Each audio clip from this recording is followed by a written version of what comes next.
Economic Update 2025 bersama saya Andi Syalini.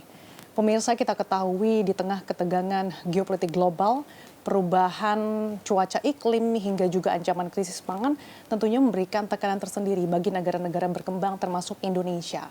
Lalu di tengah situasi ini bagaimana pemerintah dalam hal ini Kementerian Pertanian menjaga ketersediaan dan juga kestabilan harga untuk ketahanan pangan? Untuk membahasnya saat ini saya sudah bersama dengan Menteri Pertanian Republik Indonesia Bapak Andi Amran Sulaiman. Halo Pak Menteri, apa kabar Pak? Baik, Assalamualaikum. Waalaikumsalam Pak, terima kasih sudah meluangkan waktunya untuk CNBC. Sama-sama. Tentunya Indonesia patut berbangga ya Pak. Indonesia, pemerintah mengklaim sudah mencapai swasembada beras hingga 4 juta ton. Sebetulnya transformasi apa sih Pak yang dilakukan oleh pemerintah sehingga berhasil mencapai ini? Yang pertama adalah ini gagasan besar Bapak Presiden Republik Indonesia. Beliau betul-betul menjadi skala prioritas pangan.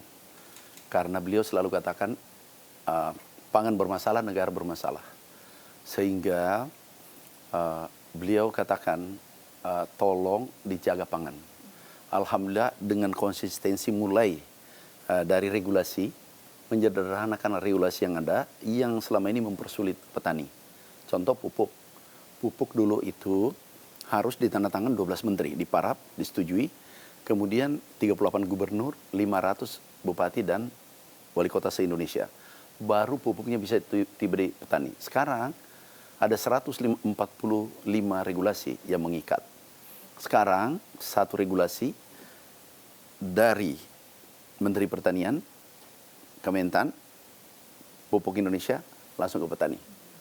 Jadi bisa bayangkan dari 145 regulasi sekarang hanya satu. Pemangkasan itu sangat berpengaruh ternyata ya Pak? Sangat. Nah, kemudian kita berikutnya adalah kita transformasi pertanian tradisional menuju modern.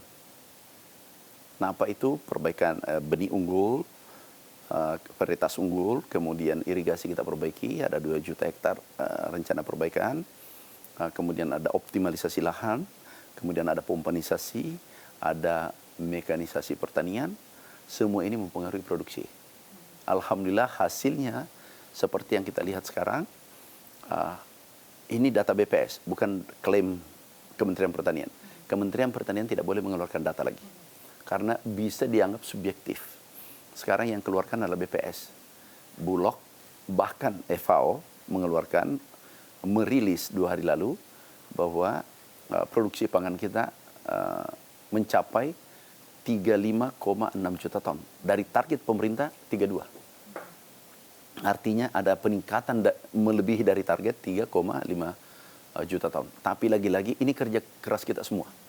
TNI, Polri, Kepala Dinas, para gubernur, bupati, Kepala Dinas, kemudian PPL, Bapinsa, Kementerian Pertanian, semua yang terlibat. Ini kerja keras, ini kolaborasi, kerja keras kita semua. Pak Menteri, tapi bagaimana pemerintah membuktikan kalau misalkan capaian ini tidak hanya bersifat sementara atau mungkin hanya faktor musim panen?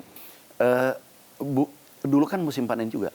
Tapi pertama sejarah hari ini, tadi pagi laporan 4,2 juta ton.